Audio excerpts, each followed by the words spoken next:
जय हिंद छात्रों। छठी कक्षा के विज्ञान पुस्तक से अध्याय 2 भोजन में क्या क्या आता है के पार्ट 2 के इस अंक में आपका फिर से स्वागत है। छात्रों, अब हम आगे बढ़ते हैं। 2.2 विभिन्न पोषक तत्व हमारे शरीर के लिए क्यों जरूरी है। कार्बोहाइड्रेट मुख्य रूप से हमारे शरीर को ऊर्जा प्रदान करते हैं। वसा से भी ऊर्जा मिलती है। वास्तविकता यह है कि कार्बोहाइड्रेट की तुलना में वसा से हमें अधिक ऊर्जा प्राप्त होती है। वसा और कार्बोहाइड्रेट युक्त भोजन ऊर्जा देने वाला भोजन कहलाते हैं। आप ऊपर चित्र 2.4 में कार्बोहाइड्रेट के कुछ स्रोत को देख सकते हैं। कार्बोहाइड्रेट यह शरीर में शक्ति उत्पन्न करने वाला एक प्रमुख स्रोत है। शरीर को शक्ति और गर्मी प्रदान करने के लिए चर्बी की भांति यह कार्य करता है।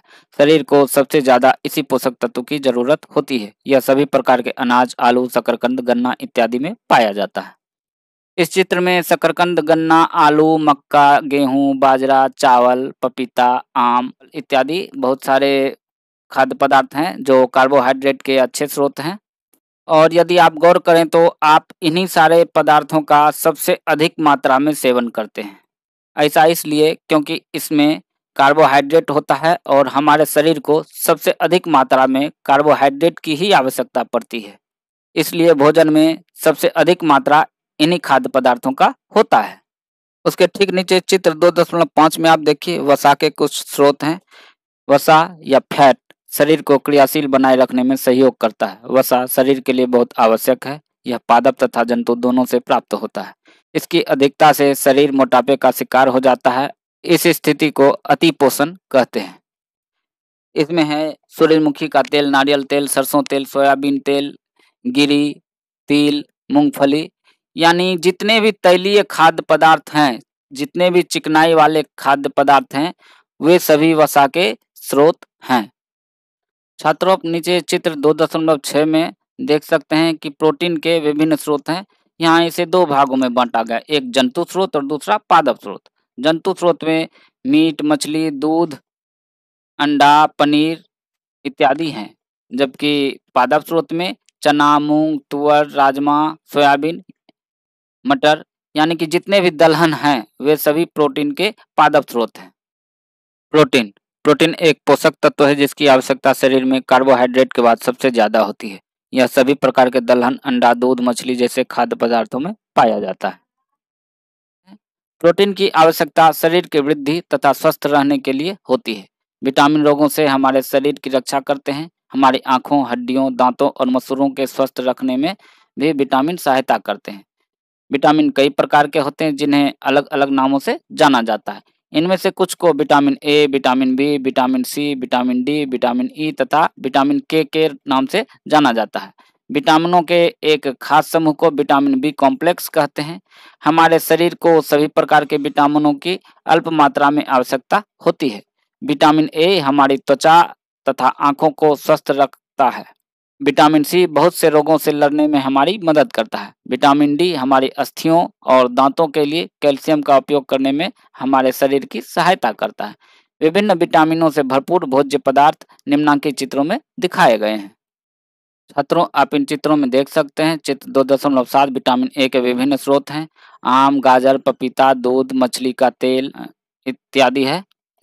जबकि विटामिन बी के स्रोत हैं यकृत, मांस में से जो यकृत होता है वो विटामिन बी का स्रोत होता है। उसके अलावा चावल, गेहूं, कार्बोहाइड्रेट के अतिरिक्त विटामिन बी के भी स्रोत हैं।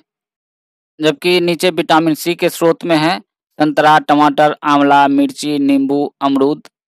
यानी कि आप जान सकते हैं कि जितने भी खट्टे खाद्य पदार्थ हैं, चाहे वो फल हो या अन्य खाद्य पदार्थ, अगर उनका स्वाद खट्टा है तो निश्चित रूप से जानिए कि उसमें विटामिन सी उपलब्ध होगा। उसके अतिरिक्त जब विटामिन डी की बात आती है तो विटामिन डी दूध, मक्खन, मछली, अंडा, कलेजा ये सभी विटामिन डी के प्रमुख स्रोत हैं। छात्रों, इन सब के अतिरिक्त सूर्य का प्रकाश में भी विटामिन डी प्रचुर मात्रा में पाया जाता है। यानी कि हमें धूप का सेवन करना चाहिए, लेकिन धूप को खाया तो जाता नहीं है, तो हमें धूप में बच्चों को खेलने देना चाहिए, खुद भी खेलना चाहिए, लेकिन इतना भी नहीं कि हमें लू लग जाए। हमारे शरीर को खनिज लवणों की आवश्यकता अल्प मात्रा में होती है। ये खनिज लवण कौन कौन से हैं?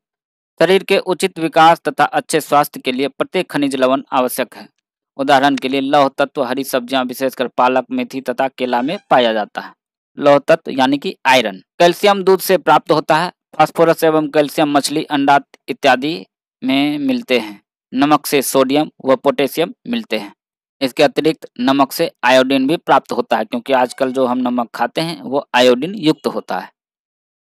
अधिकांश खाद्य पदार्थों में एक से अधिक पोषक तत्व होते हैं। आपने भी तालिका 2.3 में अवलोकन को लिखते हुए इनको अवश्य देखा होगा। फिर भी किसी कच्ची सामग्री में एक निश्चित पोषक तत्व की मात्रा दूसरे पोषक तत्वों की मात्रा से अधिक हो सकती है। जैसे चावल में कार्बोहाइड्रेट की मात्रा दूसरे पोषक तत्वों से अधिक होती है। इस आधार पर हम यह कह सकते हैं कि चावल कार्बोहाइड्रेट से भरपूर भोजन है। इन पोषक तत्वों के अलावा हमारे शरीर को रुक्षांश तथा जल की भी आवश्यकता होती है। हमारे खाने में रेशे की पूर्ति मुख्यतः पादप उत्पादों से ही होती है। रुक्षांश यानी रफेज, अन्न का चोकर तथा सब्जी का रेशा इत्यादि के मुख्य स्रोत साबुत खाद्यान्न यानी अंकुरित दाल, आलू, ताजे फल और सब्जियां हैं। रुक्षांश हमारे शरीर को कोई पोषक तत्व प्रदान नहीं करते हैं, फिर भी यह हमारे भोजन का आवश्यक अवयव है। रुक्षांश हमारे शरीर से बिना पचे भोजन को बाहर निकालने में सहायता करता है। इस प्रकार हम कह सकते हैं कि रुक्षांश रेशेदार फल, सब्जी, छिलका युक्त अनाज इसका स्रोत है। यह पचे हुए भोजन के अवशेष यानी मल को शरीर के बाहर निकालने में यानी कि मल को गति देने में सहायक होता है। आगे बढ़ते हैं। जल भोजन में उपस्थित पोषक तत्वों को अवशोषित करने में हमारे शरीर की सहायता करता है। यह कुछ अपशिष्ट पदार्थों को मूत्र तथा पसीने के साथ शरीर से बाहर निकालने में सहायता करता है। सामान्यतः हमारे शरीर को जितने जल की आवश्यकता होती है, अधिकांशतः वह हमें उन पदार्थों से प्राप्त होती है जिन्हें हम द्रव रूप में लेते हैं, जैसे कि जल, दूध और चाय आदि। आइए देखें कि क्या कोई अन्य स्रोत है जो हमारे शरीर को जल प्रदान करता है या नहीं है। टमाटर अथवा नींबू जैसा कोई एक फल लीजिए, इससे छोटे छोटे हिस्सों में काटकर हथेली पर लीजिए। क्या ऐसा करते समय आपके हाथ गीले हुए? निश्चित रूप से गीले होते हैं। ऐसे बहुत से फल हैं जिनमें प्रचुर मात्रा में, यहाँ तक कि 70 से 90% तक जल होता है और वो उसे खाने से हमारे शरीर में जल की आपूर्ति होती है। ऐसे फलों में खीरा, गाजर, खरबूजा, तरबूजा, संतरा, गागर नींबू इत्यादि प्रमुख हैं। हम देखते हैं कि खाद्य पदार्थों में जल होता है। कुछ सीमा तक हमारे शरीर के लिए आवश्यक जल की पूर्ति इस जल से भी होती है। इसके अतिरिक्त कई खाद्य पदार्थों को जल के साथ पकाते हैं या पकाते समय उसमें जल डालते हैं।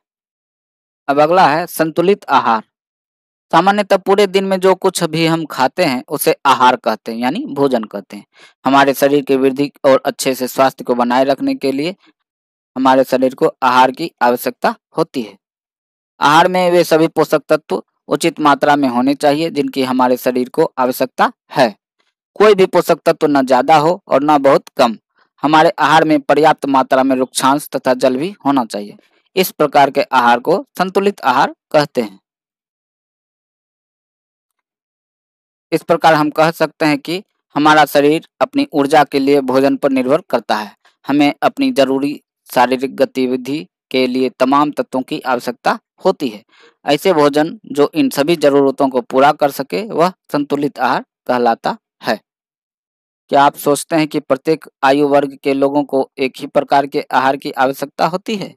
क्या आप यह भी सोचते हैं कि हमारा संतुलित आहार हमारे शारीरिक कार्य पर निर्भर करता है? क्या आपने किसी मजदूर को भोजन करते देखा है? वे साधारणतया क्या-क्या खाते हैं? मानसिक श्रम एवं शारीरिक श्रम करने वाले व्यक्तियों के भोजन में क्या-क्या प्रमुख अंतर है? वृद्ध व्यक्तियों के भोजन में क्या-क्या जरूरी है? दालें, मूंगफली, सोयाबीन, अंकुरित बीज, खमीर, उठा भोजन, आटे के बने व्यंजन, केला, पालक, सत्तू, गुड़, उपलब्ध सब्जियां तथा इसी प्रकार के अन्य भोज्य पदार्थ कई पोषक तत्व उपलब्ध कराते हैं।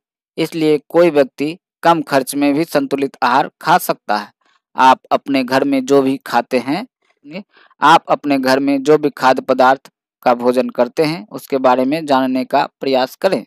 भोजन के व्यंजन में सभी प्रकार के पोषक तत्व हैं जो भोजन करने के बाद आपको संतुष्टि के साथ स्फूर्ति प्रदान करते हैं। तो यह भोजन आपके लिए संतुलित आहार होगा। कम खर्च में संतुलित आहार युक्त भोजन के लिए अपने अपने क्षेत्र में मिलने वाले अन्न, फल, सब्जी, दूध जैसे खाद्य पदार्थ की सूची तैयार करें तथा अपने मित्रों से चर्चा करें। उचित प्रकार का भोजन करना ही पर्याप्त नहीं है, इसे उचित तरीके से पकाया जाना भी जरूरी होता है ताकि इसके पोषक तत्व नष्ट ना हो। क्या आप जानते हैं कि भोजन पकाते समय कुछ पोषक तत्व नष्ट हो जाते हैं? छिलका उतारकर यदि सब्जियों और फलों को धोया जाता है तो संभव है कि उनके कुछ विटामिन नष्ट हो जाएं। सब्जियों और फलों के छिलकों में महत्वपूर्ण विटामिन तथा खनिज लवण होते हैं। चावल और दालों को बार बार धोने से उनमें उपस्थित विटामिन और कुछ खनिज लवण नष्ट हो सकते हैं। हम सभी जानते हैं कि पकाने से भोजन का स्वाद बढ़ता है तथा इसे पचाने में आसानी होती है। इसके साथ साथ पकाने में भी कुछ पोषक तत्वों की हानि हो जाती है। यदि भोजन पकाने में अत्यधिक जल का उपयोग किया जाता है और उसके बाद उसे फेंक दिया जाता है तो कई लाभदायक प्रोटीन तथा खनिज लवणों की हानि हो जाती है।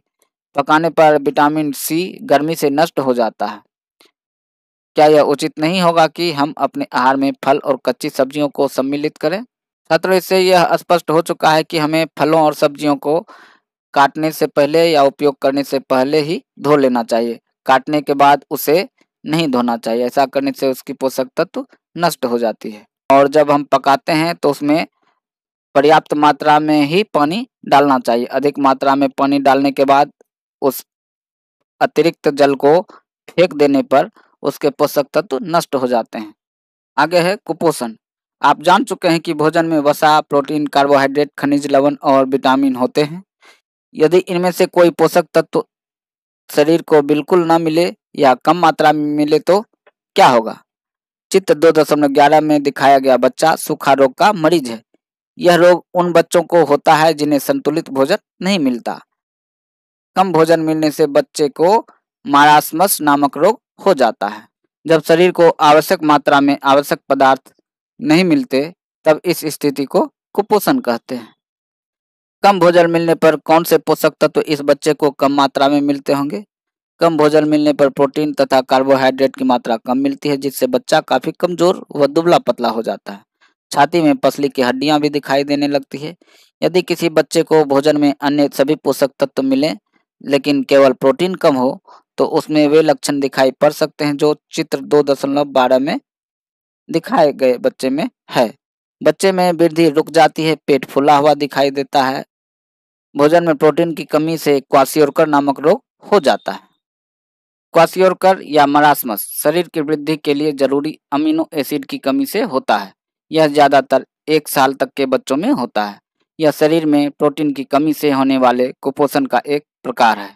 जब शरीर को आवश्यक मात्रा में पोषक तत्व पदार्थ नहीं मिलते तब इस स्थिति को कुपोषण कहते हैं। यह ऊपर आप जान चुके हैं। आगे देखते हैं। क्या अपने आसपास कभी ऐसा बच्चा देखा है जो सूखा रोग से या प्रोटीन की कमी से पीड़ित है? यदि आपने देखा है तो पता लगा कर लिखें कि ऐसे बच्चों को दिन में क्या क्या और कितना भोजन मिलता है। विटामिन कई प्रकार के होते हैं। इनकी कमी से भी भिन्न भिन्न प्रकार के रोग हो जाते हैं। कई छोटे बच्चों में विटामिन ए की कमी हो जाती है। रतौंधी आमतौर पर विटामिन ए की कमी से होने वाला एक नेत्र विकार है। यदि इसका इलाज समय पर न किया जाए तो व्यक्ति अंधा भी हो सकता है। इससे बचने के लिए भोजन में विटामिन ए युक्त आहार लेना चाहिए। इससे ग्रस्त रोगी को डॉक्टर विटामिन ए की गोली देते हैं। इसके कारण उन्हें रात में दूसरों की तुलना में कम दिखाई देता है। इस रोग को रतौंधी कहते हैं। विटामिन ए की बहुत अधिक कमी होने पर बच्चा हमेशा के लिए अंधा भी हो सकता है। गाजर, पके टमाटर और पके पपीते में विटामिन ए पाया जाता है। यानी कि पीले रंग के गूदेदार फल जितने भी होते हैं उन सभी में विटामिन ए पाया जाता है। अतिपोषण। जमीला ने सोचा कि हर समय वसायुक्त भोजन सर्वोत्तम भोजन है। 1 कटोरी कार्बोहाइड्रेट युक्त भोजन की अपेक्षा 1 कटोरी वसायुक्त भोजन अधिक ऊर्जा देगा। अतः उसने तली हुई चीजें, समोसा, पूरी एवं मलाई, राबड़ी, पेड़ा आदि प्रचुर वसायुक्त भोजन ही खाया और इसके अलावा कुछ नहीं खाया। क्या आप सोचते हैं कि वह ठीक था? निसंदेह नहीं। इतना अधिक वसायुक्त भोजन खाना हमारे शरीर के लिए बहुत ही हानिकारक हो सकता है। हमारे भोजन में वसा की अत्यधिक मात्रा मोटापे का कारण बनती है। अधिक वसा युक्त भोजन हमारे शरीर के लिए हानिकारक हो सकता है। हमारे शरीर में वसा की अधिक मात्रा मोटापे का कारण हो सकती है। इसे ही अतिपोषण कहते हैं। अभावजन्य रोग। एक व्यक्ति खाने के लिए पर्याप्त भोजन पा रहा है, लेकिन कभी-कभी उसके भोजन में किसी विशेष पोषक तत्व की कमी हो जाती है। यदि यह कमी लंबी अवधि तक रहती है, तो वह व्यक्ति उसके अभाव से ग्रसित हो जाता है। एक या अधिक पोषक तत्वों का अभाव हमारे शरीर में रोग अथवा विकृतियां उत्पन्न कर सकता है। इस प्रकार हम कह सकते हैं कि एक या एक से अधिक पोषक तत्वों का अभाव हमारे शरीर में विकृति उत्पन्न कर सकता है। वे रोग जो लंबी अवधि तक पोषक तत्वों के अभाव के कारण होते हैं, उसे अभावजन्य रोग कहते हैं। यदि कोई व्यक्ति अपने भोजन में पर्याप्त प्रोटीन नहीं ले रहा है, तो उसे रोग हो सकते हैं, जैसे वृद्धि में रुकावट होना, चेहरे पर सूजन, बालों का रंग उड़ना, त्वचा की बीमारियां और पेचिश इत्यादि। यदि प्रोटीन तथा कार्बोहाइड्रेट दोनों ही किसी व्यक्ति के आहार में एक लंबे समय तक अनुपस्थित रहे, तो उसकी वृद्धि पूरी तरह से अवरुद्ध हो जाती है। ऐसा व्यक्ति बहुत दुबला पतला हो जाएगा। वह इतना दुर्बल हो जाएगा कि चलने में भी असमर्थ होगा। विभिन्न विटामिनों और खनिज लवणों के अभाव में विभिन्न रोग अथवा विकृतियां हो सकती है। इनमें से कुछ को आगे तालिका में दर्शाया गया है। संतुलित आहार लेने से सभी अभावजन्य रोगों की रोकथाम की जा सकती है। अब तालिका में देखते हैं विभिन्न विटामिन की कमी से कौन कौन से रोग होते हैं। सबसे ऊपर है विटामिन ए। विटामिन ए की कमी से रतौंधी होता है, यानी कि रात में कम दिखता है, और इसका लक्षण है कमजोर दृष्टि, अंधेरे रात में कम दिखाई देना, कभी कभी पूरी तरह से नहीं दिखाई देना। विटामिन बी की एक श्रृंखला है, इसे विटामिन बी कॉम्प्लेक्स कहते हैं। इसमें विटामिन ए, बी, विटामिन बी12 तक का होता है। इसकी कमी से बेरी-बेरी नामक रोग होता है। इसमें दुर्बल पेशियां और काम करने की ऊर्जा में कमी होती है। शरीर बिल्कुल कमजोर सा महसूस होता है। बेरी-बेरी विटामिन बी की कमी से होने वाला एक कुपोषण जन्य रोग है। यह रोग ज्यादातर बच्चों को प्रभावित करता है। इसके प्रमुख लक्षणों में कभी-कभी हमें देखने के लिए मिलता है कि हमारे जीभ में छाले पड़ जाते हैं। ऐसा विटामिन बी कॉम्प्लेक्स की कमी से ही होता है। विटामिन सी, इसकी कमी से स्कर्वी होता है। स्कर्वी शरीर में विटामिन सी की कमी से होने वाला एक रोग है। इस रोग से ग्रस्त रोगी के शरीर में चकत्ते पड़ जाते हैं और मसूड़े कमजोर होकर दांत गिरने लगते हैं। इस रोग से बचने के लिए खट्टे फल एवं खाद्य पदार्थ को भोजन में नियमित रूप से शामिल करना चाहिए। स्कर्वी मसूड़ों से खून निकलना, घाव भरने में अधिक समय लगना इत्यादि इसके प्रमुख लक्षण हैं। विटामिन डी में है कि विटामिन डी की कमी से रिकेट्स होता है। रिकेट्स अस्थियों का मुलायम होकर मुड़ जाना। रिकेट्स या सूखा रोग हड्डियों की विकृति से संबंधित एक रोग है, जो प्रायः बच्चों में होती है। इस रोग से ग्रस्त रोगी के हड्डी नरम एवं कमजोर हो जाते हैं। फलस्वरूप अस्थि विकार होकर पैरों में टेढ़ापन या असामान्य मोड़ आ जाता है। आगे है कैल्शियम। अस्थि और दंत क्षय, यानी हड्डियां और दांत का क्षय होने लगता है कैल्शियम की कमी से। इसमें अस्थियां कमजोर हो जाती है, दांत आधे टूट टूट कर झड़ने लगते हैं। उसके बाद है आयोडीन। आयोडीन की कमी से घेंघा रोग होता है, यानी कंठ जो होता है हमारा गला, उसका आकार बढ़ जाता है। इसकी कमी से गले की ग्रंथि फूल जाती है। बच्चों में मानसिक रूप से विकलांगता आ जाती है, यानी दिमागी रूप से बच्चे विक्षिप्त होने लगते हैं। आयोडीन की कमी को दूर करने के लिए आयोडीन युक्त नमक खाना चाहिए। घेघा एक रोग है जिसमें गला फूल जाता है। यह शरीर में आयोडीन की कमी से होता है। इससे बचने के लिए लोगों को आयोडीन युक्त नमक खाने की सलाह दी जाती है। लौह यानी आयरन, इसकी कमी से अल्प रक्तता आती है, यानी खून की कमी हो जाती है शरीर में। और खून की कमी जब होगी तो शरीर कमजोर निश्चित रूप से हो जाएगा, क्योंकि शरीर में ऑक्सीजन का परिवहन खून ही तो करती है। अल्प रक्तता या एनीमिया शरीर में रक्त की कमी से होने वाला एक रोग है। यह रक्त में पाए जाने वाले लाल रक्त कण की कमी से होता है। भोजन में पर्याप्त मात्रा में लौह यानी कि आयरन की कमी से यह रोग होता है। इसके उपचार के लिए रोगी को आयरन की गोली या सिरप दी जाती है। दूषित भोजन। हमने देखा है घरों में खाने के सभी सामान ढककर रखे जाते हैं। पीने का पानी भी ढक कर रखा जाता है। माता पिता शिक्षक गंदे हाथों से खाने या खाद्य सामग्री को छूने और बाजार की खुली वस्तुओं को खाने से मना करते हैं। क्या आपने विचार किया है ऐसा क्यों? सब्जी बनाने से पहले धोते हैं तथा भोजन रखने और बनाने वाले स्थान की साफ सफाई करते हैं। अगर ऐसा नहीं करें तो क्या होगा? आपने ठेलों पर बिना ढकी मिठाइयों पर मक्खियां बैठी देखी होंगी। ये मक्खियां गंदी जगहों पर बैठती है तथा वहां के सूक्ष्म जीवों को अपने साथ लाकर खाने के पदार्थों को दूषित कर देती है। सब्जी को ठीक से नहीं धोने पर कीटनाशक के कुछ अंश रह जाते हैं जो हमारी सेहत के लिए हानिकारक हैं। क्या आप 2 दिन पहले बना भात, दाल, रोटी, सब्जी आदि खाना पसंद करेंगे? निश्चित रूप से ऐसा नहीं करेंगे। ऐसा क्यों? यह दुर्गंध देने लगता है और इसमें खटास हो जाती है। छात्रों, इस बारे में आपने 5वीं कक्षा में जितना खाओ उतना पकाओ में पढ़ा है कि बासी भोजन करने से क्या होता है और बासी भोजन की क्या दुर्गति होती है। हम कहते हैं कि यह खाने योग्य नहीं है। ऐसा खमीर उठने यानी किण्वन के कारण होता है, परंतु कुछ व्यंजन को बनाने के लिए किण्वन आवश्यक है, जैसे जलेबी, भटूरा, मालपुआ, इडली, डोसा, पारोटी आदि। कुछ व्यंजनों में अधिक गर्मी के कारण किण्वन तीव्र होता है, इसलिए गर्मी के दिनों में पका भोजन जल्दी खराब हो जाता है। फ्रिज एवं अन्य व्यवस्थाओं से इसे कुछ समय तक बचाकर रखा जा सकता है। छात्रों, किण्वन या फर्मेंटेशन यह एक जैविक रासायनिक प्रक्रिया है जिसमें कार्बनिक यौगिक सूक्ष्म जीवों की सहायता से सरल कार्बनिक यौगिकों में विघटित होता है। इस क्रिया में ऑक्सीजन की जरूरत नहीं पड़ती है। किण्वन के सहयोग से अल्कोहल या शराब बनाया जाता है। शराब के अलावा जलेबी, भटूरा, मालपुआ, इडली, डोसा, पारोटी इत्यादि भी बनती है, यह आप पढ़ चुके हैं। भोजन के दूषित होने का एक और कारण है दूषित जल। भोजन बनाने में यदि दूषित जल का उपयोग किया जाए तो इससे भी भोजन को दूषित होने का भय रहता है। दूषित जल पीने से अतिसार जैसी बीमारियों का भय रहता है, इसलिए वर्षा के दिनों में एवं बाढ़ के समय अत्यधिक सावधानी से भोजन एवं पेयजल का उपयोग करना चाहिए।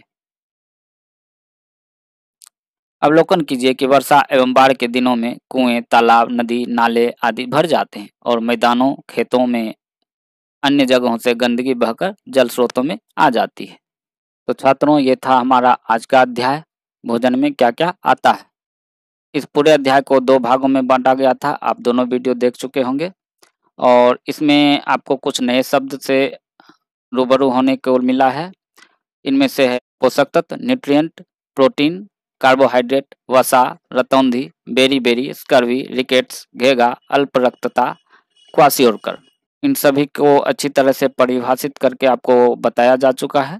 इस अध्याय में आपने सीखा हमारे भोजन के मुख्य पोषक तत्वों के नाम कार्बोहाइड्रेट, प्रोटीन, वसा, विटामिन तथा खनिज लवण हैं। इसके अतिरिक्त भोजन में आहारी रेशे तथा जल भी होता है। कार्बोहाइड्रेट तथा वसा हमारे शरीर को मुख्य रूप से ऊर्जा प्रदान करते हैं।